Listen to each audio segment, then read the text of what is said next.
in my book, I cover a number of different relationships with myself, with food, clothing, animals, humans, community, and divinity. And it's all encouraging the reader to love themselves as they walk through the pages, being intentional, reflecting on where am I at in these different relationships? How can I care for them? And how can I care for myself at the same time? An example of one of the page spreads from one of the chapters about relationships with human beings is about making a promise to myself that whenever I have a conflict or tension with my spouse or with anyone else, a new promise that I will love myself in that. So, for example, if I say a sharp word to you and I hear it and I feel bad, I will love myself. If I forget to show up to our coffee date, I will love myself. If you let me down somehow and you're not responding to my emotional need, I will love myself. I will also, want to show up and apologize and own my part and grow and transform and learn as well. But I also don't want to miss the step to love myself in all of that. Good day, hello, greetings, wherever you are in the world. Thank you for joining True Hope Cast, the official podcast of True Hope Canada. True Hope Cast takes a deep dive into the many physiological and psychological aspects that make up mental health. This is the show for you if you're looking for motivation, inspiration, knowledge, and solutions. That's what we are all about here at True Hope Canada. And True Hope Canada is a mind and body-based supplement company dedicated first and foremost to promoting brain and body health through non-invasive nutritional means. For more information about us, you can visit truehopecanada.com. Today, I welcome Rachel Oars to the podcast. Now, Rachel is a psychologist, illustrated self-help author, art playgroundist, and clothing ambassador who also loves to listen to the beauty within people.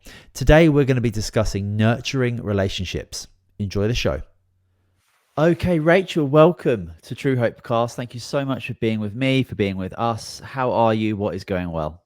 Oh, gosh, thank you. I'm well. I'm super well. I just am extra boosted. Yesterday was actually on a local TV show, responding to some beautiful questions and encouraging audience members. It was so much fun. So I'm so happy to follow up and be here with you now. Very cool. As an introduction, why don't you let us know who you are and what it is that you do, please? Okay, great. So Rachel Oz, I work as a psychologist, art playgroundist. I'm an author and a clothing ambassador and influencer.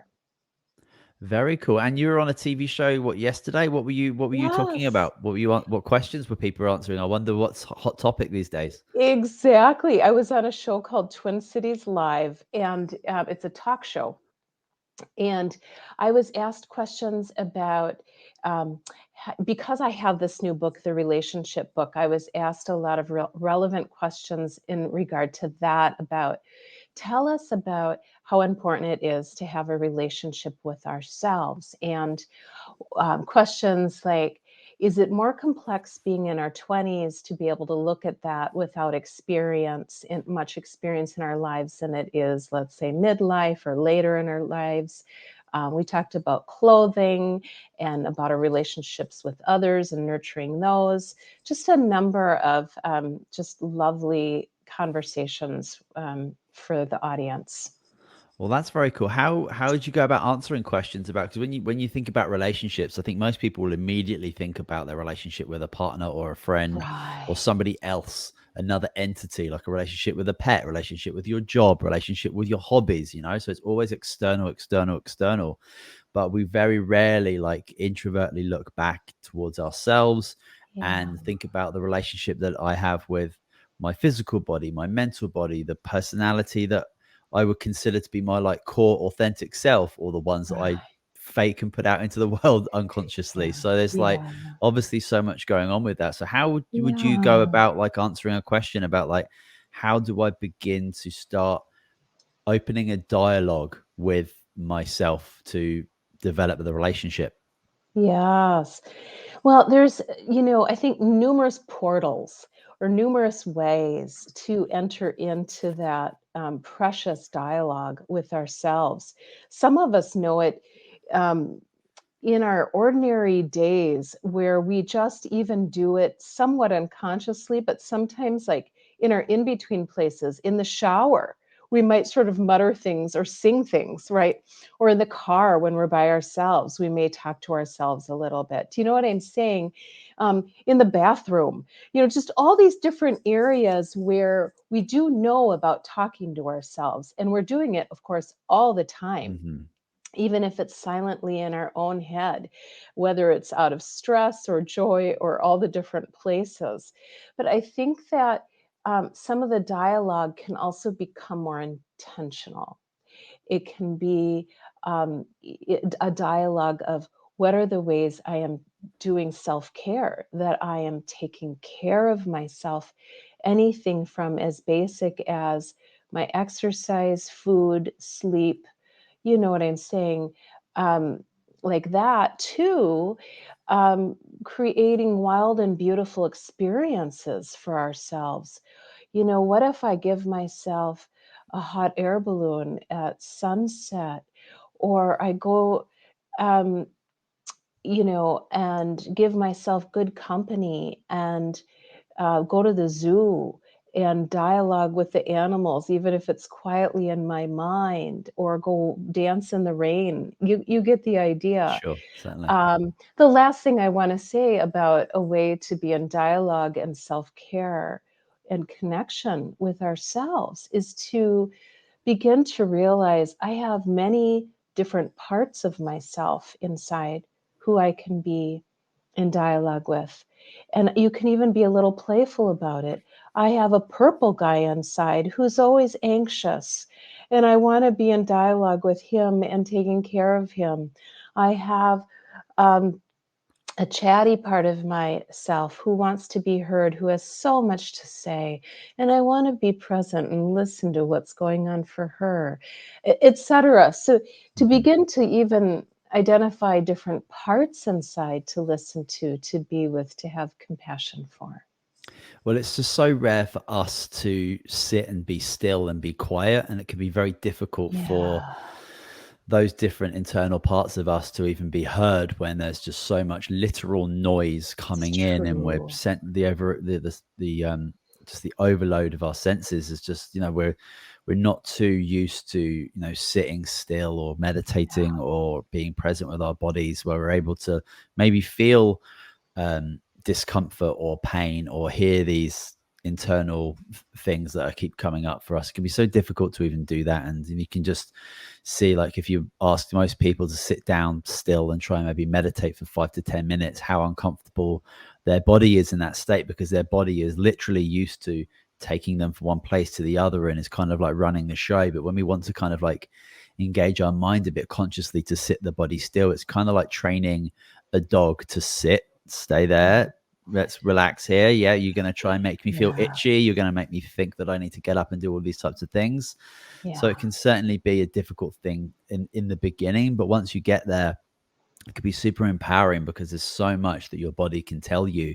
Like, I think of pain, for example, is a really strong message that the body is telling us, and we do our best to discard it or drug it away or just like not listen to it. But it's like, it's there for a reason. Our body is unbelievably unique and complex, and working for us kind of all of the time. yeah, So yeah, just like beginning to be still and be present and be conscious with ourselves is a huge part of that self-care relationship piece. And I yes. wanted to ask you in regards to actually taking some steps to connect with that self. Is there like a good Mm. practical way of doing it when it comes to like trauma from a past self, or your past personality, or in your Mm. history? I've personally found it very helpful to like write a letter to my like 10-year-old self, and then Mm. write it back from my 10-year-old self back to me, and kind of have Love. a dialogue there. And I've recommended that to some nutrition clients of mine who have had, issues with food their whole lives, and they can kind of stem it back to a period of their life where they had a lot of trauma, whether that's their parents breaking up or a physical injury. They can trace a lot of this trauma back to themselves. But that's one example, like, of reconnecting with your old past. Have you got any other examples? Yeah. First of all, I love that. And I think that's brilliant. And I think that there's a lot of research behind when it comes to working with people around food, around nutrition, around trauma, that it does help to gain perspective and to what I would call externalize parts of yourself. And so if you externalize, okay, my 10-year-old self or another age of yourself, that it's helpful to sort of gain perspective and do that. And it is absolutely related to what I was sharing too about almost naming different parts of you, my purple guy, my nervous self, or I could call another part Candy, 'cause she always wants candy, or and have the different parts dialogue. And you can do that with letters or role plays or different ways, right? I Yeah. also like that you said sometimes, though, and especially with trauma, I think it can be hard to hear, to listen, and sometimes we don't want to, in part out of our defenses and not wanting to feel pain. And so I think that there is this important step about how do I create a emotionally safe environment for myself to listen, and even doing it in tender and gentle and little ways. So, for example, um, if you're somebody who likes nature, whether it's the woods or being near water, etc., mountains, um, to go out of your way to give yourself that environment to go on a walk in and um, or to sit in or do a ritual there. I'm going to put something in a bottle, writing to my 10-year-old self, or writing from my wise self to my heart who is tender, saying some beautiful things, and I'll send it out on the bottle in the water. Or imagine the wind in nature whisking your messages to, the wise frogs or the birds with wings who can, help you to feel lighter with their feathers, or, making it, or, creating a little bonfire and doing messages that way. Rituals can be very helpful. But I think this piece about making it safe for you and also not making it so humongous. Maybe you just write one sentence, maybe it's not a whole letter. So I also like the idea of making it bite-sized. Yeah, you know what? If we had this conversation, say we met in a coffee shop and we just started chatting, and explained to me all of that wonderful stuff when I was 20 years of age, Yeah. I would be like, that is so far, like, off the wall. That's Yeah. wild. That's mad. Like, I can't. And Yes. what I'm really saying is that I've yet to experience and understand what like physical or mental trauma is, and how it sits in the body and can create physical Yeah. matter and disease. Right. But Right. when I'm a young person with that lack of experience and knowledge and education, because I Mhm. don't understand it, I'm probably just going to be like, Whatevs. put it to the side, because my level of Yes. understanding isn't there yet. Because my ego is just Yes. like, if I don't understand it, then it's nonsense. But Mhm. you've explained that beautifully there, and I wonder if you could talk to us a little bit about how, especially as young people, when our nervous Yeah. systems and our biology and our physical self is so underdeveloped yet, that when something that might seem as an adult not that traumatic or that big of a deal, but when you were 10 years old and, like, maybe we're in the classroom and the teacher says something to us and everyone laughs at us, for example, like, we might, as an Mm. adult, we might just brush that Mm. off and be fine with it. But as a young child, it can be a very difficult thing to digest. So can you tell us a little about Mhm. how we hold those, like, traumas and stories Yeah. Yeah. in ourselves, and how that can actually manifest itself into, pathologies when when we're older, Mhm. if we don't actually deal with that Mhm. initial scenario. Yeah, because as you're saying, when we're really young, we don't have the defenses or, built up to deal with things as well, and um, our brains aren't very developed yet, and so we don't also have the brain to be able to abstractly think about Hmm. things and complexly.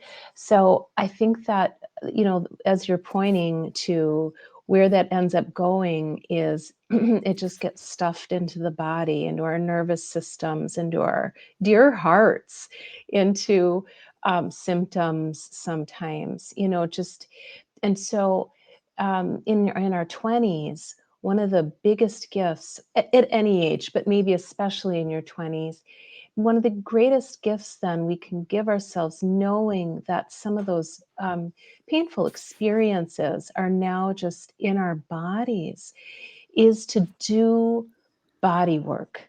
Take a yoga class, um, maybe get acupuncture, um, do things that even are gentle, like go on walks, do stretching, do some breath work, just being with your breath. It doesn't have to be anything complicated in your thought life. So just considering how to be with the body in those ways. And, another thing is that if you can be in some kind of class like yoga, as just one example, or Tai Chi, um, in those classes, as we all know, that we're all generally doing movements at the same time, down dog, different sorts of, move your arm here, there. And there is something for trauma that is very soothing, to see that as I am moving this way, so is everyone else in the room, that we're in sync together.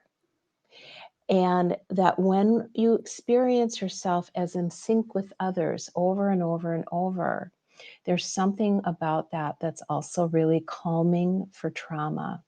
Because what happened with the trauma is you were terribly out of sync with whoever else was there, whether it's the children in the classroom laughing at you, they were out of sync with you, right? They weren't affirming you. They weren't saying, yes, I understand you. As you're nodding, they're nodding, Hmm. which we need as human beings. We need that mirroring emotion and physical, you know, friend leans in, you lean in. We need that mirroring body language and emotion. And so it can be healing to provide in sync mirroring experiences for ourselves now when we have trauma. So all these kinds of embodied things and in sync mirroring things can be really helpful. That's great, and I think it's so valuable to help people kind of understand this, because as I said, like, because I was 20, if I was 20 years of age, or Yeah. even like there's plenty of like grown adults that can't really get their head around this as an idea. So I always think, Hmm. I'm a very like scientific type of guy, so I kind of need to Yeah. understand how these things work in the body Yeah. to understand like what you're talking about and how that actually works, Yeah. to heal, to digest ancient stories. um Yes. I and love when that term. Yeah, and when we're just Hmm.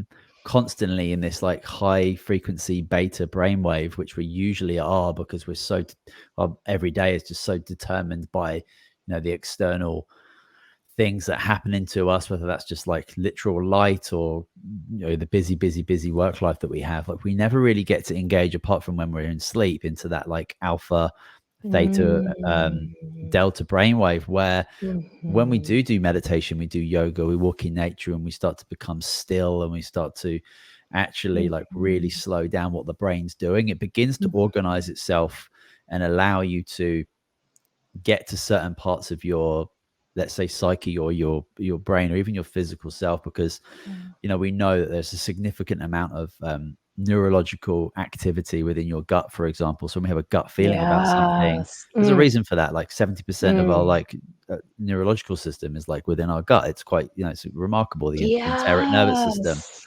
It's a great reminder.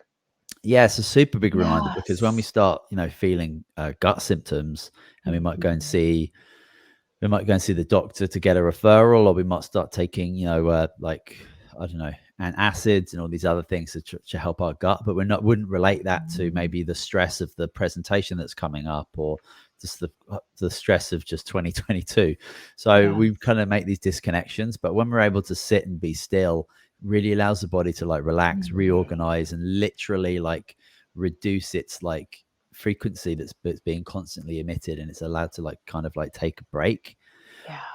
What do you think? Do you think the like kind of old school macho get over it type of mentality is like actually quite, because I grew up in that totally, and it served me in some ways, but it also served me, Mhm. didn't serve me in other ways in regards to, let's just Mm. call it emotional intelligence, I suppose, which I kind of Mhm. developed along the way of like having, studying Mhm. nutrition, studying neuroscience, having kids, having a wife, all these things Mm. certainly help Yeah. benefit that more sensitive side to you. How Yeah. damaging do you think that like that ideology of just like, I'll just get over it, you'll be all right, it's fine, like Right. that type of like weirdly acute reductionist thought pattern of like, okay, that's how I'm going to get rid of my trauma. Right, and would you even say furthermore that males tend to get that, at least in the 100%. US, more of a Yeah. Yeah, so I would say, it's really interesting. First of all, our bodies and hearts and souls reject it, at least unconsciously, right? And so it's like being told, "Don't when you're angry, don't be angry," and then you feel more angry, right? It's like it doesn't help. But instead, I mean, as long as the anger is expressed in a way that is safe and it has some respect and honor attached to it, to say to someone who's expressing it um, appropriately, to say, um, "You are so rightfully angry." It's like it just has the opposite effect of, oh, some relief, that again, being in sync with each other. And Hmm. so it's traumatic, as I had mentioned before, when we experience people who are out of sync with us. So to say, get over it is being out of sync with you. And it creates, I mean, I see studies with little kids where a caregiver is laughing as they're crying. They're doing an opposite out of sync response. And it just makes the kids more and more disturbed and upset. Yeah. And so what happens is it goes from being a difficult experience to be told, get over it, to it bordering on being almost traumatic because they're stepping so out of in sync with you. um, and they're teaching you to not listen to or trust your feelings. They're teaching you that feelings have some threat attached to them, and so it becomes way more work as we grow up to have to relearn, and um, and it all goes into the body, right? So then we have more healing work to do, and the healing work is absolutely available and hopeful, but it creates more work for us. Yeah, it certainly does. And I think it's Yeah. I think as a parent with young kids, I think Mm. if you're unable to become like kind of super conscious of what their experiences in the world, they're, Yeah. and my kids 1 and 3 years of age, and Mm. I could use the phrase kind of get over it all of the time, but I think that Right. there are some instances where like, my son will fall over and he is physically absolutely fine. He might just be like, shocked by by the sense that he's just fallen over. But Yeah. there are completely different circumstances when, yeah, they are like crying uncontrollably because they've only had 3 years of experience with like anger Right. and rage and frustration and all these things that I've got 38 Yes. years of experience with. So Mm. I've got a better handle on it, but like I wouldn't say it's perfect by any means because we're always Yeah. learning, right? S- Totally. We hope Yeah, we are. Yeah. yeah, I hope that we are, and I Yeah. think having young kids and being conscious with the fact that they are learning how to be with their emotions and how to Yeah. think and how to feel and how to behave, and I have a role as his parent to help him not just like ignore emotions, because that used to be unbelievably, that Mhm. used to be a parenting method, is to also just like, Mm. especially with young men and young boys and little kids, Mm. to not feel pain, not feel emotion, not be Mm. vulnerable or anything, to suck it up, Mhm. like these absolutely Mhm. nonsensical terms. But Right. being aware that I've got this big role in this, in my kid's development in so many Yes. different ways, but also being able to be present Mhm. and sit with him when he is going to be like upset and and not happy. It's so important to be aware of those things. I agree wholeheartedly. And I like to think of those with those young kids as teaching moments. Okay, they're crying. This is a chance to express empathy for their feelings and teach them that it's okay to feel their feelings, teach them about regulation, about what would it be like if you tried to get to notice where your breathing is as you cry. What if we took some breaths together, like to sort of also teach them about feeling the feelings and also about helping them to learn how to calm their body. I think that there's all kinds of moments there. One of my favorite teaching moments that I'm thinking of as a parent, I'm also a parent, although my sons are now in their 20s, different seasons, precious seasons. When they were young, in the night, when they would come into our bedroom and say they had a nightmare, um, because of a study I had read, we would play this game.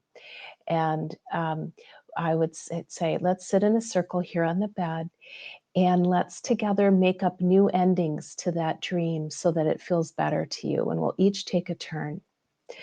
And because the research shows when you just wake up from a nightmare, if you um, either write down or begin to imagine a new ending that feels better, you begin to interrupt the sequence of that nightmare. And it just and start to work it out in your psyche, so that became a teaching moment, not a shameful go back to your room, get over it, right? But let's try to, oh, that's interesting, let's band together here, let's, that kind of thing. Yeah. So gosh, Simon, I'm so with you. Yeah, it's a really interesting example because like we don't really remember our dreams so well, right? So they get Right. locked away somewhere because eventually that dream's going to come back. We're going to have that same dream again. So That's it right. gets put somewhere. But if we were to Yes. just, forget it and kind of not do anything with it, especially if it's a child and we're talking about like a nightmare that's Yeah. caused them to wake up and be Yes. disturbed in some sort of way and move their body to be closer to their Mm. like security, Yeah. that's a big moment for them. And to Yeah. just like brush that aside just because I'm like tired or I'm sleeping, that's just like Right. such lazy parenting. Yeah. But I can see how a lot of people might do that if they're not aware of the ramifications of like what Yeah. having a dream is, and Right. the emotion. Because if I'm 40 and my kid comes in with a dream, I know that it's just a nightmare and it means nothing, Sure. right? But my 4-year-old doesn't Oh, quite have that it's understanding. everything. Yes. So yeah, I love that idea, and Mm. I love the idea of like sitting with the experience and explaining it and talking about it, right? And that's digesting the experience and Yeah. moving through it like you would with your food, rather than just like Oh, I leaving it love where it that is. parallel. Oh, isn't that wonderful? Oh, that's just profound that you saw that. Yes. Great. I'm glad you like that. That was, yeah, that's great. I wanted to ask you about how important it is to, because taking the time to like self reflect on ourselves, and I want to say like our true authentic self, which I think unless you do some hard work or you've been brought up incredibly well, we tend to create personalities that we feel should fit into our society and into our little worlds, into our little Mm. groups, whether that's our workplace or Mm. our sports team or the bar we go to, whatever it is. We'll create different personalities to fit in there to become a part of our group, right? um, Mhm. and certainly we can have aspects of that which are our true authentic self, but we also manipulate that authenticness to fit in. Yeah. And I just wonder what your thoughts are on the importance of becoming a little bit more connected to that true authentic self, like who we are and how we want to Yeah. be, and how Yeah. we put that out into the world and not be scared of um, how that Mhm. might be perceived or how we might think it will be perceived. Yes, yes, yes, yes. Um, as you're saying that, because it's such a huge topic, I thought I'm going to try to do it in a bite-sized example way. And so the bite-sized example I'm going to choose is about our clothing. And it happens to be one of my expressions that I enjoy and have thought about in deep ways. Um, so I think about how we get dressed when we're little, and unless we have a really traumatic childhood. we tend to just go ahead and say, I want to wear that sock and I want to wear that sock, of what brings me joy. And maybe they don't even match, but in the joy they match. And we just pick out our outfits because it delights us, right? Not because we're necessarily thinking about what others will think of the outfit. So, and then as we grow up, some of us get teased, or some of us learn things like, well, in my profession, I'm, quote, supposed to wear this, or et cetera, et cetera. And then we start learning these other things and start forgetting what the child in us so brilliantly knew to begin with. And so I think that, so there's all this social conditioning. And while, of course, it's important to have boundaries, that I'm not going to share who I am in like full go with every single human. It's, they have to earn my full preciousness. So we do, of course, get to have boundaries. I just want to at least acknowledge the boundaries piece. But aside from that, I think in general, what I've been trying to retrain myself around is my joy.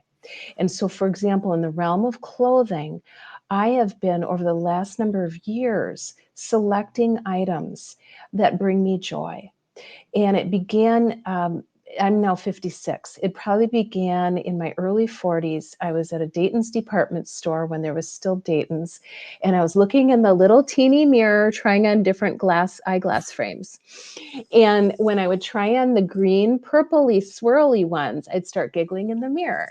And then I'd try on other pairs that I was like, well, those look reasonable and a good shape on my face. And then I'd put on the green, purpley, swirly ones again, and I'd giggle in the mirror again. And you know what? I made the decision. I am not going to argue with my joy. I'm going to get the purple green ones. And then it became a snowball, Simon. I kept making decisions like that. My paper calendar I'd used in my business, that was just black and it said weekly calendar, on the cover. I thought that was professional. And there's nothing wrong with it, but it did not bring me joy. There it is. Oh my gosh. Now, unless it brings you joy, then that's great, honestly. But it didn't, for me, being who I am, it didn't bring me joy, right? So I'm going to show you the paper calendar. I don't know if everyone is yeah. So if you're not watching this is a very, very colorful calendar that says the possibilities are endless in wild colors with stars everywhere. It's quite something. Yes. And that's my calendar for 2023. And there's pages in there like this between months, this all colorful and with affirming words, enjoy the process, the outcome, So I've just decided, and as I can see with you, I'm still doing paper calendars too. I just love them. But the point is that my therapy clients, at first I thought, can I use these to schedule? They don't look professional. But I have decided what's most important is that I role model being authentic, and I role model my joy, and I role model courage, and encourage my clients to do the same. And also, then they're getting a more alive, vibrant me. And so it's become a snowball. And so that when I wear things, it's just all the joy matches.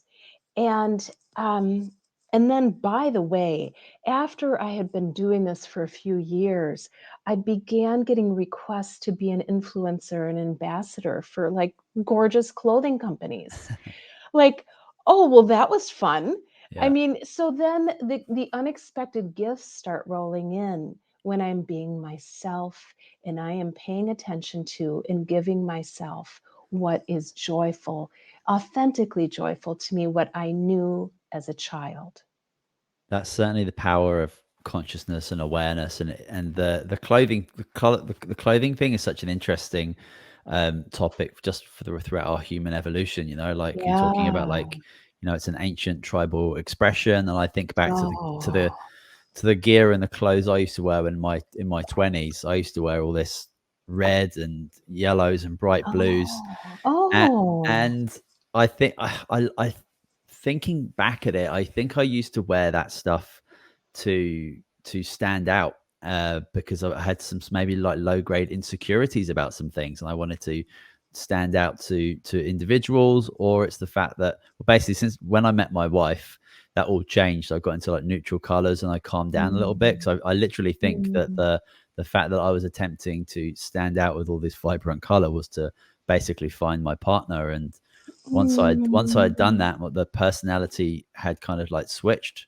And I find, as you find a lot of joy and wonder in green spectacles and colorful calendars, I find my joy in the functionality of such items more than the how Yes. they look. And I think that's obviously that's okay. Yeah. And that's just interesting, that the differences in Yeah. how joy can be represented in different people, and it doesn't look the same That's for everybody, but you have that's to put right. yourself in a position to be able to find those. And it's certainly a piece Right. about settling down and recognizing, yeah, who you truly are and what's maybe what's not serving you with the, let's say, the masks that we put up when we Yes. step outside. Yes. Again, I just really everything you're saying resonates so much. I'd love to add just a PS.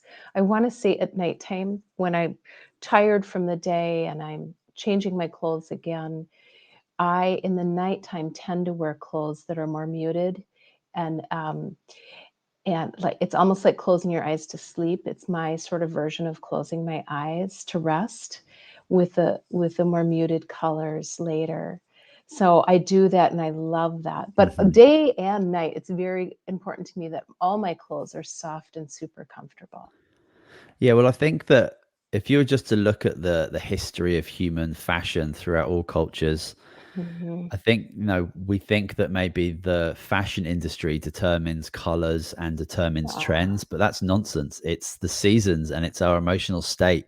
We don't want to be wearing like super bright clothing all the time during the winter time, because that's a time where we should be like thinking more about like coziness mm, and warmth and hibernation. mm, And it's got nothing to do with the mm. fashion industry. They just go along with the quite subconscious cultural fashion evolution that we've all been involved with. And Yeah. again, that's another piece of becoming connected to yourself a little bit more, because Yeah. it's very important to work with the seasons, because yeah, we shouldn't be Mhm. running around and trying to do all the crazy things that we do during the summer when we've got all this energy, and there is literally like more energy coming from the sun for longer periods of the time during the day.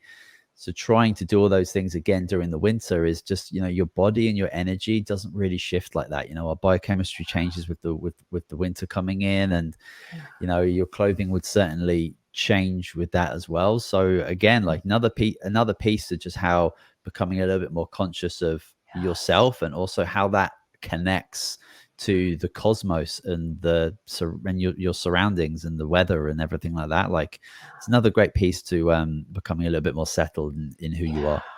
Thank you again for that reminder. And it's such a um, perfect time as the season is shifting. Certainly is. Yeah. When things, because you people can make great steps towards finding their inner self and finding a bit more courage with doing that. When it's tough, when there are times of struggle, what can we Yes. maybe keep in mind to become a little bit brave? And I'll use the example of like Mm, change. When we want to change something, be that I want to drink less coffee because it's messing with my anxiety levels, it's messing yeah. with my sleep, it's messing with my digestion. Yeah. It's a small example, but there will be times where I will want to, go and grab a coffee, or I want to do Yes. something, to do some sort of other behavior. But like, what can I do to like keep in mind and keep in brave to the authentic decision that Yeah. I've made and Yeah. myself there? Yes. Bravery and courage. Boy, isn't that something we all need support around? I want to say just a couple quick things about courage. Um, One is that I had the great privilege twice of when Maya Angelou was alive, just this wise, wise woman, to hear her in a public arena speak. And one of the many things she said that I thought was so beautiful is that of all the human virtues, courage is the most important one to enact because without it, we can't act out any of the other virtues. Um, the other thing that I've heard is that When we want to do a courageous act, it's like having our arms open wide, walking into something, and our knees are shaking, right? So to have courage, it's nerve-wracking, right? But that's our human experience.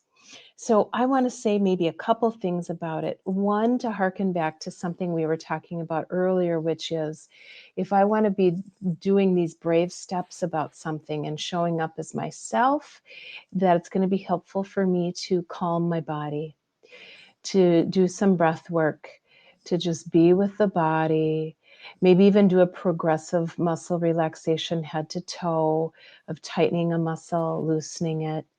I'll share with you also that speaking of the TV show yesterday, this has to do with courage.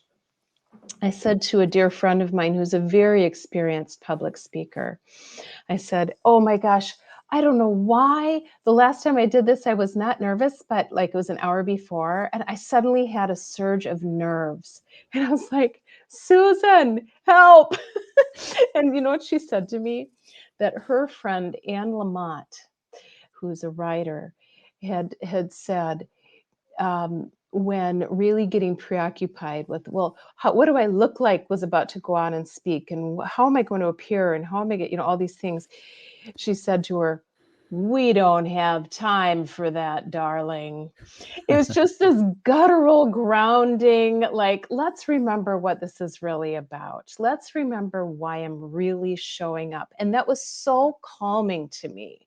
I just was imagining being this, as I was driving there, this old woman, this old crone who had maybe smoked for years and had this deep, crackly voice, and didn't have any room for any BS. Just, "We don't have time for that, darling. Like, we have bigger things here to do." And It's bigger than us in some cases, right? yes, and so sometimes having a different voice in your head, that's really part of you, but, like, just remembering the point.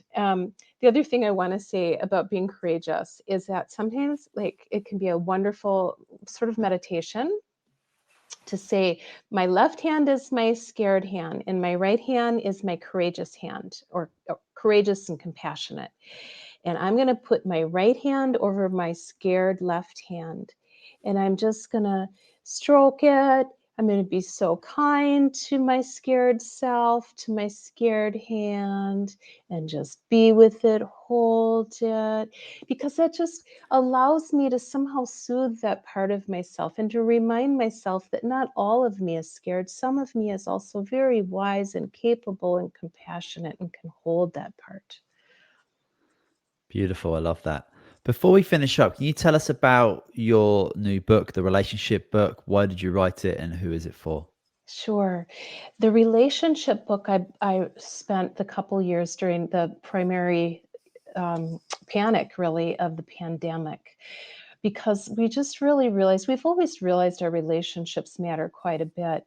But in the pandemic, I think that we realized it even more as we had increased isolation from one another. And it was such a testament to our resilience and to how important we are to each other that we found creative ways of crawling back and finding one another through technology, through getting a new pet, through just different things, through getting vaccinations, through our beautiful scientists, that we just sort of found out, like, all the more. And I felt very moved to really speak to relationships. And so in my book, I cover a number of different relationships with myself, with food, clothing, animals, humans, community, and divinity.